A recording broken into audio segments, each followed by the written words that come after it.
Now, if somebody other than my mom would watch these videos.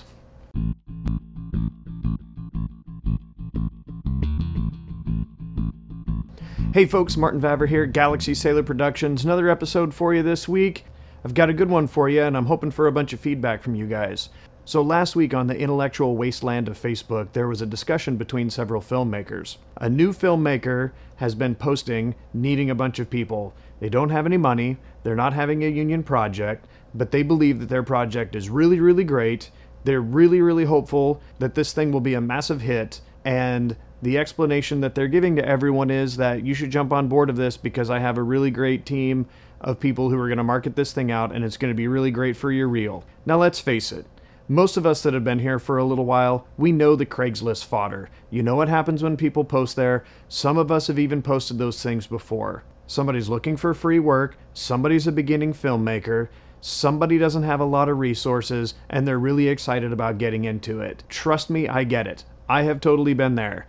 I made my piece of crap thing that I had almost no money for, and I posted to Craigslist, and I posted on Facebook, and I asked around. This guy is not a far cry off from a lot of different people in here. There are two really important aspects of this whole conversation that went on there. Number one, this guy who's thinking that his amazing project is going to take off like a rocket to the moon. It's not as easy as he thinks. Most of us all have probably been at some point in time thinking that it was easier than we thought it was actually going to be. And maybe that thing that we thought was going to be this huge hit wasn't all that good after all. You kind of need that hubris to get started, and you kind of need that kick in the guts to be brought back down. That's the way the bar is actually created for you to start getting better in your art. You need to start at some crazy place that's probably rather inflated, and then you need to trip over it. You need to pick yourself up. And then you decide if you're going to step back a couple of feet, take another run at the bar and try to jump over it, or if you're just going to walk off to the sidelines and go and get a beer. Either one works, doesn't it?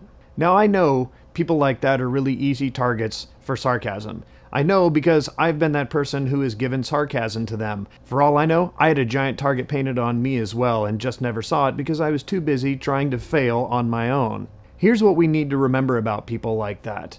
While they are an easy target, they need that fail. The sarcasm isn't going to help. They're fun, they're exciting, I've done it, I'm extremely guilty of it. So when confronted with these folks that we know are probably going to be a joke, that we know are probably going to be just like every other Craigslist ad that we have gotten to the place that we can start to ignore or start to laugh about or start to really think that their hubris is really getting the better of them, just remember, they probably just don't know any better and they're really excited about what they're doing. The second part of this is for the new filmmaker. Yeah, you can have hubris. You can be excited for your project. You can think that it's going to be easier than you realize because you've thought of all of the things that are going to happen. You've done all of this planning. Your idea's really good. The story's really great. The writing's really awesome. You got an amazing camera. You got these killer locations. The fact of the matter is, all the things that are going to go wrong are all the things that you don't even know are going to go wrong.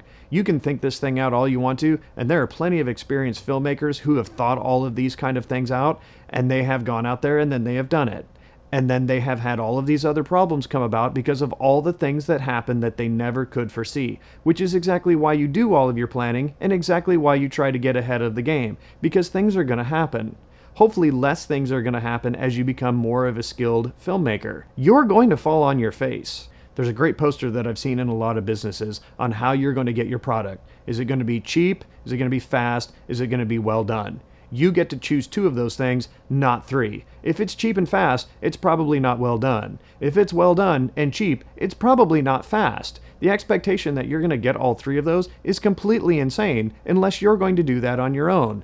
And all that we're doing with any of this has the expectation that other people are going to be participating in it. If you want to go make your own films and do every single thing on your own, then you're golden and you never have to post to Craigslist or Facebook. But the fact is, filmmaking is very collaborative, and while there might be a lot of people who are hands-on, and there are a lot of people who are a bunch of cat herders, you guys all need each other. And the only way it's going to get done is for the cat herders and the people with their hands on to start coming together and herd all those cats and put all their hands on it and make that thing happen. Without all of those people, you will never get your film made.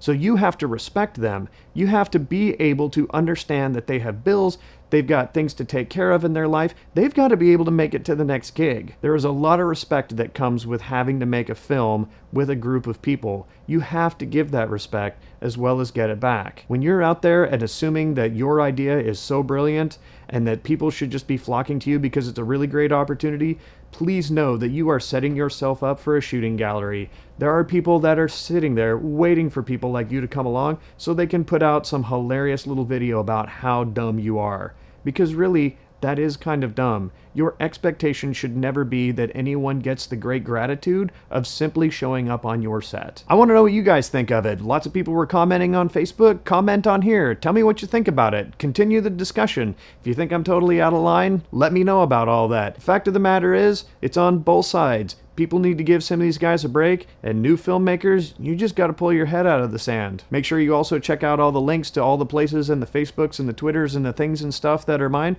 Hopefully I'll catch you on the next episode. Thanks so much.